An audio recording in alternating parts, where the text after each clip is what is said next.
Olá pessoal, tudo bem?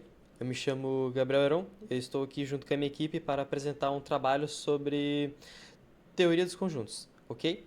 Nesse trabalho foi passado o objetivo para nós, onde a gente tinha que utilizar conceitos de teoria dos conjuntos para analisar um conjunto de dados utilizando o Python para manipulação e visualização de dados.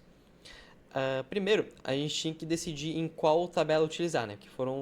Foi entregue para nós dois tipos de tabela, sendo uma indústria, que é essa daqui que vocês estão vendo agora, e a outra a de tecnologia, que é essa daqui, ok? O nosso grupo entrou em consenso, onde a gente vai utilizar essa aqui da tipo de indústria, beleza? Antes de eu ir levar vocês para o código, eu só gostaria de deixar claro que neste momento vocês são nossos clientes, então vocês vão preferir ver mais a parte de produção do que como ele funciona internamente, né? Que é como os códigos vai ser rodado e bom, vocês entendem, ok? Então, beleza, vamos lá. Bom, aqui estamos nós. Eu vou mostrar para vocês aqui a primeira parte do código, ok?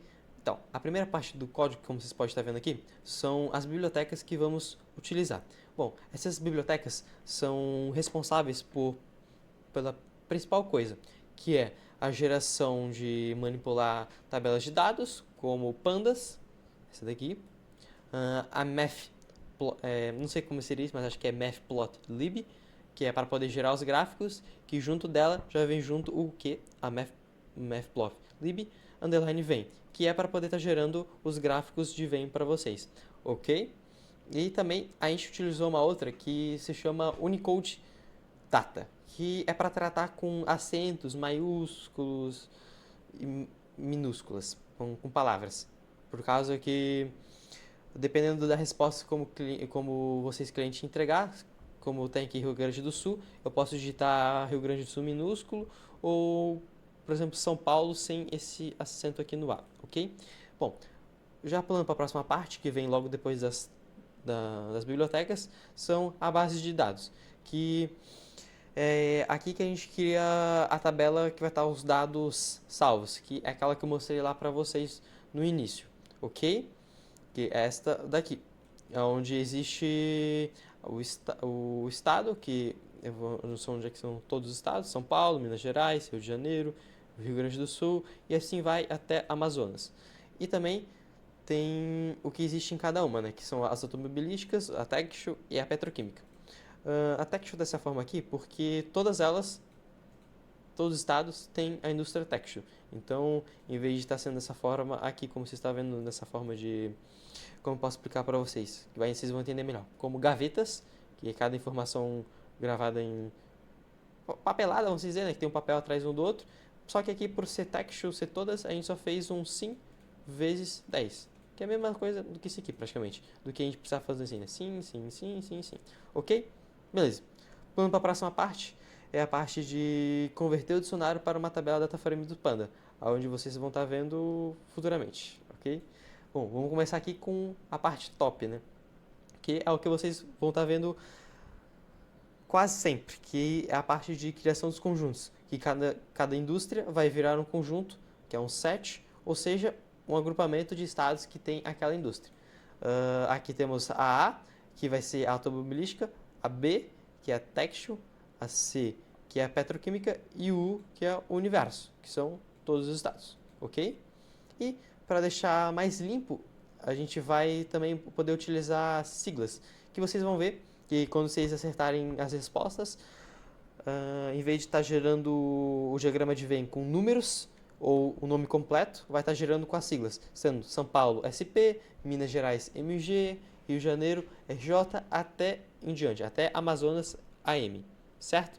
Bom, pulando para a próxima função, que é a 3, que é a função para normalizar texto.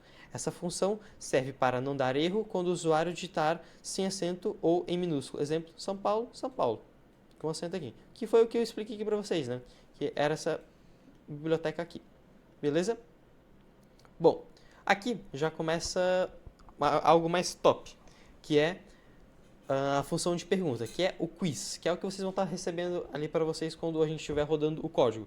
Que essa função faz uma pergunta e pede a resposta do usuário, e só avança quando ele acertar. E essa parte aqui eu vou passar para o Cauê, onde ele vai estar apresentando para vocês. Beleza, pessoal? Até mais! Eu sou o Cauê e eu vou apresentar a parte das funções do nosso código. A primeira função que temos é essa aqui, a função normaliza, onde ela vai pegar a resposta do cliente, que ele vai colocar ali no nosso formulário, cliente não, digo o usuário, ele vai preencher ele no nosso formulário e ele vai retornar de maneira correta, por exemplo, como temos aqui nesse comentário. Se o cliente escrever São Paulo sem acento e totalmente minúsculo, ele vai retornar dessa maneira, com São Paulo, a primeira letra vai ser maiúscula e a pontuação totalmente correta. A nossa segunda função, pergunta, onde vai ter as perguntas e ela vai ser preenchida com título, enunciado, resposta correta e explicação. Aqui a gente fez um if, onde ela vai pegar as respostas corretas e, se não retornar de maneira correta, vai retornar na tela com o incorreto e para o usuário tentar novamente. Aqui na nossa terceira função, ela vai ser o diagrama de Venn, onde vai retornar com o conjunto 1, 2, o nome 2 e o título. E a gente tem a nossa última função, que vai retornar com o diagrama final, com as intersecções corretas e já com a tabela ali certinha. Agora eu vou deixar com o Henrique. Olá a todos, meu nome é Henrique e eu vou apresentar a parte final do nosso trabalho aqui da questão do diagrama. Então, aqui está a tabela, né, que o Gabriel havia me ensinado anteriormente, como é que funciona, né? E nós vamos seguir da forma de perguntas e respostas. Então, eu vou seguir na parte da união, a primeira pergunta, né? Então, quais são os estados pertencentes à automobilística, união com petroquímica, né? Aqui ele pede que eu coloque a resposta correta. Se eu colocar qualquer outra coisa, né, eu vou digitar aqui, só isso aqui para vocês visualizarem, ele não vai aparecer a resposta incorreta e vai pedir para colocar novamente. Agora, se eu colocar a resposta que deve ser, né, que é a resposta correta, vai aparecer no canto ali, ó, correto.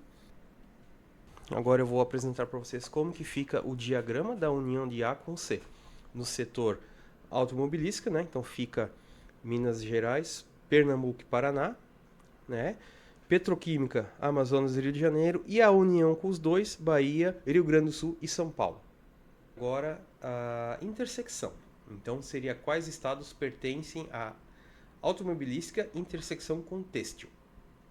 Lembrando que preciso colocar a resposta correta, né? Senão ele vai, como anteriormente, vai apresentar incorreto, tente novamente, né? Então sempre tem que estar colocando a resposta correta. Posicionar aqui. Agora eu vou apresentar o diagrama, como que ficaria dessa intersecção. Então, automobilística seria Bahia, Minas Gerais, Pernambuco, Paraná, Rio Grande do Sul e São Paulo, né? E no têxtil seria Amazonas, Ceará, Rio de Janeiro e Santa Catarina. Então, ficaria dessa maneira a intersecção entre esses dois setores. Vou apresentar agora a diferença, né? Então, quais estados pertencem a B e não a C, né? Que seria, no caso, têxtil, mas não petroquímica. Dando correto. Agora eu vou apresentar como é que fica o diagrama advém da diferença entre B e C, ou seja, setor têxtil, Ceará, Mato Grosso, Pernambuco, Paraná e Santa Catarina, e no setor petroquímica, Amazonas, Bahia, Rio de Janeiro, Rio Grande do Sul e São Paulo. E para finalizar, na parte da pertinência, né, o estado de São Paulo, ele pertence ao conjunto C, petroquímica, sim ou não? Já vou dar a resposta direto aqui para vocês. Sim, ele pertence sim. Então é isso, pessoal. Muito obrigado por nos acompanhar até aqui. E foi esse nosso trabalho. Até a próxima. Valeu. Tchau, tchau.